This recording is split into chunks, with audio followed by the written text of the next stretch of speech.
আমি প্রায় ১০ বছর পর খালার বাড়িতে বেড়াতে। গ্রামটির নাম নয়াবাড়ি। আমার যেতে যেতে একটু রাত হয়ে গেল। রাতের আধারে পুরো গ্রামটা যেন অন্যরকম লাগছিল। চারদিকে নিস্তব্ধতা, মাঝে মাঝে শুধু ঝিঝি পোকার ডাক, আর দূরে কোথাও কুকুরের হালকা শব্দ।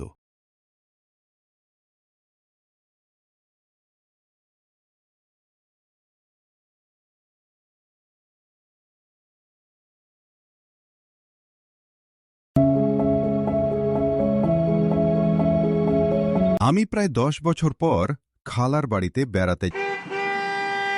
গ্রামটির নাম নয়াবাড়ি। আমার যেতে যেতে একটু রাত হয়ে গেল। রাতের আধারে পুরো গ্রামটা যেন অন্যরকম লাগছিল।